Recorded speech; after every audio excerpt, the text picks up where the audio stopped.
ಆತ್ಮೀಯರೇ, ನಿಮಗೆಲ್ಲರಿಗೂ ಹೃದಯಪೂರ್ವಕ ನಮಸ್ಕಾರಗಳು. ಇಂದಿನ ತರಗತಿಗೆ ತಮಗೆಲ್ಲರಿಗೂ ಸ್ವಾಗತ. ಪ್ರಶಿಕ್ಷಣಾರ್ಥಿಗಳೇ, ಶಿಕ್ಷಣಾರ್ಥಿಗಳೇ, ಸ್ಪರ್ಧಾಕಾಂಕ್ಷಿಗಳೇ, ಜ್ಞಾನಾಕಾಂಕ್ಷಿಗಳೇ, ನಿಮ್ಮೊಂದಿಗೆ ಒಂದಿಷ್ಟು ಹಂಚಿಕೊಳ್ಳಲಿರುವ ವಿಷಯ ವಸ್ತು ಎಂದರೆ ಪ್ರಚಲಿತ ಘಟನೆಗಳಲ್ಲಿ 18 ಜುಲೈ 2026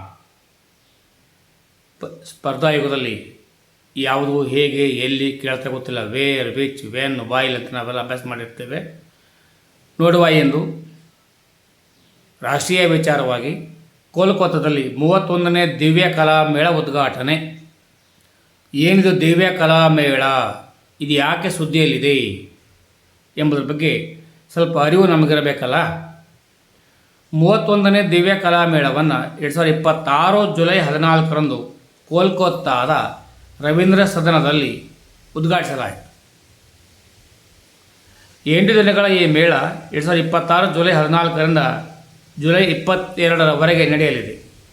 ಕೇಂದ್ರ ಸಾಮಾಜಿಕ ನ್ಯಾಯ ಮತ್ತು ಸಬಲೀಕರಣ ಸಚಿವ ವೀರೇಂದ್ರ ಕುಮಾರ್ ಮೇಳವನ್ನು ಉದ್ಘಾಟಿಸಿದರು. 31ನೇ ಆವೃತ್ತಿಯನ್ನು ಕೇಂದ್ರ ಸರ್ಕಾರ ಮತ್ತು ಪಶ್ಚಿಮ ಬಂಗಾಳ ಸರ್ಕಾರವು ಜಂಟಿಯಾಗಿ ಆಯೋಜಿಸಿದ ಮೊದಲ ದಿವ್ಯ ಕಲಾ ಮೇಳ ಇದಾಗಿದೆ.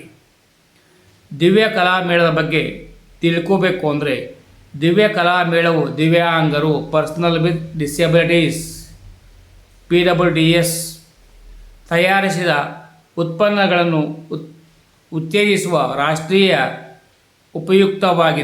ಉಪಕ್ರಮವಾಗಿದೆ. ಇದು ದಿವ್ಯಾಂಗ ಕರಕುಶಲಗಾರರು, ಉದ್ಯಮಿಗಳು ಮತ್ತು ಕೌಶಲ್ಯ ಹೊಂದಿದ ವ್ಯಕ್ತಿಗಳಿಗೆ ತಮ್ಮ ಉತ್ಪನ್ನಗಳನ್ನು ಮಾರುಕಟ್ಟೆಗೊಳಿಸಲು ವೇದಿಕೆಯನ್ನು ಒದಗಿಸುತ್ತದೆ.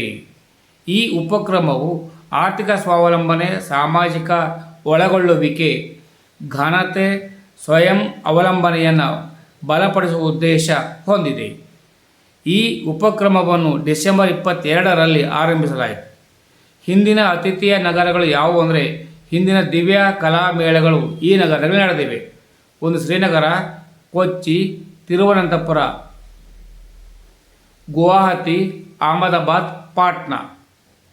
ಇನ್ನು ತ್ವರಿತ ಮಾಹಿತಿ ಇದರ ಬಗ್ಗೆ ಏನು ಬೇಕಪ್ಪ ಅಂದರೆ, ಪರ್ಸನ್ಸ್ ವಿತ್ ಡಿಸೆಬಿಲಿಟೀಸ್ ವಿಕಲಚೇತನರು ಅಥವಾ ದಿವ್ಯಾಂಗರು. ದಿವ್ಯಾಂಗ ಎಂಬುದು ಭಾರತದಲ್ಲಿ ವಿಕಲಚೇತನರನ್ನು ಅಧಿಕೃತವಾಗಿ ಸೂಚಿಸಲು ಬಳಸುವ ಪದವಾಗಿದೆ. ರವೀಂದ್ರ ಸದನ್ ಪಶ್ಚಿಮ ಬಂಗಾಳದ ಕೋಲ್ಕತ್ತಾದಲ್ಲಿರುವ ಪ್ರಮುಖ ಸಾಂಸ್ಕೃತಿಕ ಕೇಂದ್ರವಾಗಿದೆ. ಸಬ್ಕಾ ಸಾಥ್ ಸಬ್ಕಾ ವಿಕಾಸ್, ಸಬ್ಕಾ ವಿಶ್ವಾಸ್ ಸಬ್ಕಾ ಪ್ರಯಾಸ್. ಇನ್ನೊಮ್ಮೆ ಹೇಳ್ತೇನೆ, ಸಬ್ಕಾ ಸಾಥ್ ಸಬ್ಕಾ ವಿಕಾಸ್, ಸಬ್ಕಾ ವಿಶ್ವಾಸ್ ಸಬ್ಕಾ ಪ್ರಯಾಸ್ ಎಂಬ ಘೋಷವಾಕ್ಯವು ಸರ್ಕಾರದ ಒಳಗೊಂಡ ಅಭಿವೃದ್ಧಿಯ ದೃಷ್ಟಿಕೋನವನ್ನು ಪ್ರತಿಬಿಂಬಿಸುತ್ತದೆ. ದಿವ್ಯಾಂಗ ಕಲ್ಯಾಣ ಮೇಳಗಳು ದಿವ್ಯಾಂಗ ಕರಕುಶಲಗಾರರು ಮತ್ತು ಉದ್ಯಮಿಗಳು ತಯಾರಿಸಿದ ಕರಕುಶಲ ವಸ್ತುಗಳನ್ನು, ಕಲಾಕೃತಿಗಳು ಹಾಗೂ ಇತರ ಉತ್ಪನ್ನಗಳ ಪ್ರದರ್ಶನ, ಮಾರುಕಟ್ಟೆ ಮತ್ತು ಮಾರಾಟಕ್ಕೆ ಉತ್ತೇಜನ ನೀಡುತ್ತದೆ. ಸಮಯಬದ್ಧ ಸಾರ್ವಜನಿಕ ಸೇವೆಗಳ ವಿತರಣೆ ಹಕ್ಕು ಮಸೂದೆ 2026ರಲ್ಲಿ ದೆಹಲಿ ಸಚಿವ ಸಂಪುಟ ಅನುಮೋದನೆ.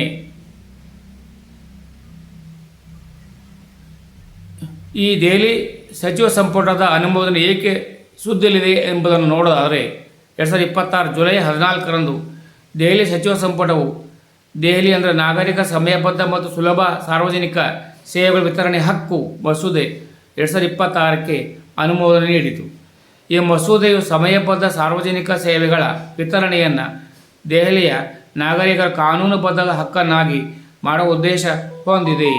ಹಾಗಾಗಿ ಇದರ ಪ್ರಮುಖ ಲಕ್ಷಣಗಳನ್ನು ನೋಡ್ಕೊಂಡು ಬರುವ, ಈ ಮಸೂದೆಯು ದೆಹಲಿ ನಾಗರಿಕರ ಸಮಯಬದ್ಧ ಸಾರ್ವಜನಿಕ ಸೇವೆಗಳ ವಿತರಣೆ ಹಕ್ಕು ಕಾಯ್ದೆ 2011 ಬದಲಿಸುವ ಉದ್ದೇಶ ಹೊಂದಿದೆ. ಸಾರ್ವಜನಿಕ ಸೇವೆಗಳಿಗಾಗಿ ಸಂಪೂರ್ಣ ಡಿಜಿಟಲ್ ಸೇವಾ ವಿತರಣಾ ವ್ಯವಸ್ಥೆ ಒದಗಿಸುತ್ತದೆ. ಸೇವೆಗಳ ವಿಳಂಬವಾದಲ್ಲಿ ಸ್ವಯಂಚಾಲಿತ ಹಂತವಾರು ಅಂದರೆ ಆಟೋಮೆಟಿಕ್ ಎಸ್ಕಲೇಷನ್ ವ್ಯವಸ್ಥೆಯನ್ನು ಪರಿಚಯಿಸುತ್ತದೆ. ಸ್ವತಂತ್ರ ದೂರು ಅಥವಾ ನಿವಾರಣಾ ವ್ಯವಸ್ಥೆ ಕಲ್ಪಿಸುತ್ತದೆ. ದೆಹಲಿ ರೈಟ್ ಟು ಸರ್ವಿಸ್ ಆಯೋಗ, Delhi right to service commission ಸ್ಥಾಪನೆಗೆ ಅವಕಾಶ ಕಲ್ಪಿಸುತ್ತದೆ.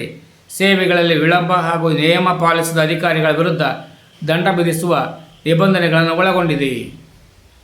ತ್ವರಿತ ಮಾಹಿತಿ ಏನಪ್ಪ ಅಂದರೆ, ದೆಹಲಿ ನಾಗರಿಕರ ಸಮಯಬದ್ಧ ಸಾರ್ವಜನಿಕ ಸೇವೆಗಳ ವಿತರಣೆ ಹಕ್ಕು ಕಾಯ್ದೆ 2011ರಲ್ಲಿ ಜಾರಿಗೆ ಬಂದಿತು.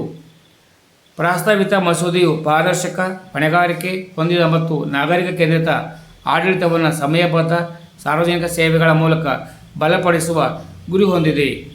ದೆಹಲಿ ರಾಷ್ಟ್ರೀಯ ರಾಜಧಾನಿ ಪ್ರದೇಶ, ನ್ಯಾಷನಲ್ ಕ್ಯಾಪಿಟಲ್ ಟೆರಿಟರಿ. ಇದು ಭಾರತದ ರಾಷ್ಟ್ರೀಯ ರಾಜಧಾನಿಯಾದ ನವದೆಹಲಿಯನ್ನು ಒಳಗೊಂಡಿರುವ ನಗರ ಹಾಗೂ ಕೇಂದ್ರಾಡಳಿತ ಪ್ರದೇಶವಾಗಿದೆ. ಲೆಫ್ಟಿನೆಂಟ್ ಗವರ್ನರ್ ವಿನಯ್ ಕುಮಾರ್ ಸಕ್ಸೇನಾ, ಮುಖ್ಯಮಂತ್ರಿ ರೇಖಾ ಗುಪ್ತಾ. ಭಾರತ ರಾಷ್ಟ್ರೀಯ ಆಯೋಗ ಸಂಶೋಧನಾ ನೀತಿ 2026ರಲ್ಲಿ ಬಿಡುಗಡೆ ಮಾಡಿದೆ. ಇದ್ಯಾಕಪ್ಪ ಸುದ್ದಿಯಲ್ಲಿದೆ ಅಂದರೆ, ಆರೋಗ್ಯ ಮತ್ತು ಕುಟುಂಬ ಕಲ್ಯಾಣ ಸಚಿವಾಲಯ, ministry of health and family welfare, MOHFW ವ್ಯಾಪ್ತಿಯು ಆರೋಗ್ಯ ಸಂಶೋಧನಾ ಇಲಾಖೆ 26 ಜುಲೈ 13ರಿಂದ 15ರ ಅವಧಿಯಲ್ಲಿ ರಾಷ್ಟ್ರೀಯ ಆರೋಗ್ಯ ಸಂಶೋಧನಾ ನೀತಿ 26 ಬಿಡುಗಡೆ ಮಾಡಿತು.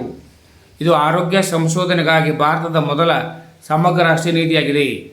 ಈ ನೀತಿಯು ಜೈವಿಕ ವೈದ್ಯಕೀಯ ವಿಜ್ಞಾನ, ಬಯೋಮೆಡಿಕಲ್ ಸೈನ್ಸ್, ಕ್ಲಿನಿಕಲ್ ವೈದ್ಯಕೀಯ, ಕ್ಲಿನಿಕಲ್ ಮೆಡಿಸಿನ್, ಸಾರ್ವಜನಿಕ ಆರೋಗ್ಯ, ಪಬ್ಲಿಕ್ ಹೆಲ್ತ್, ಸಾಂಕ್ರಾಮಿಕ ಶಾಸ್ತ್ರ, ಎಪಿಡೋಮಿಯಾಲಜಿ, ಡಿಜಿಟಲ್ ಆರೋಗ್ಯ, ಡಿಜಿಟಲ್ ಹೆಲ್ತ್ ಹಾಗೂ ಕೃತಕ ಬುದ್ಧಿ ಮತ್ತು ಆರ್ಟಿಫಿಷಿಯಲ್ ಇಂಟೆಲಿಜೆನ್ಸ್ ಕ್ಷೇತ್ರಗಳನ್ನು ಒಳಗೊಂಡಿದೆ.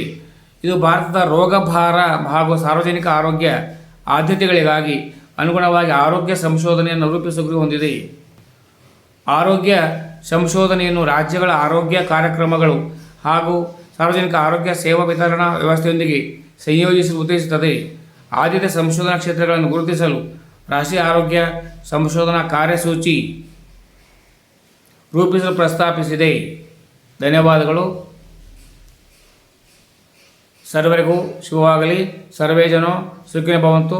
ಜೈ ಹಿಂದ್, ಜೈ ಕರ್ನಾಟಕ, ಜೈ ಭಾರತ್ ಮಾತೆ.